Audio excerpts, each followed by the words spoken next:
Hey everyone, welcome back to the channel. Today, we're diving into something super practical.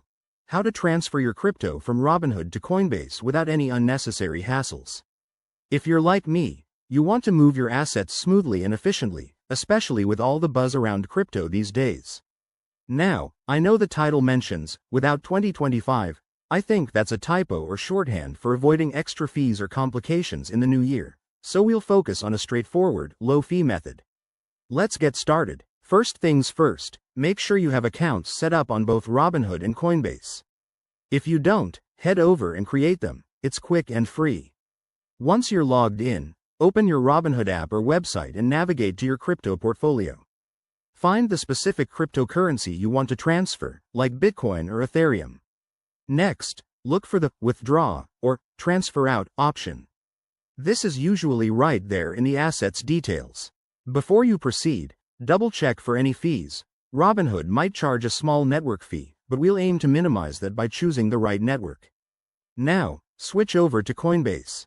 Go to your wallet section and copy the wallet address for the same cryptocurrency. Pro tip: always double-check the address to avoid any costly mistakes. Back in Robinhood, paste the Coinbase wallet address into the withdrawal form. Select the amount you want to transfer. Remember, start small if it's your first time. Review everything carefully, then hit confirm. You'll get a confirmation email or notification, and the transfer should process within a few minutes to an hour, depending on network congestion. Once it's done, log back into Coinbase and check your wallet. Your crypto should appear there shortly. If you run into any issues, both platforms have great support resources. And hey, always keep security in mind. Enable two-factor authentication on both accounts to protect your assets. There you have it, folks. Transferring crypto doesn't have to be complicated.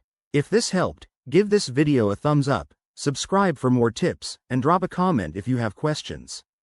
Thanks for watching, and I'll see you in the next one. Stay savvy out there.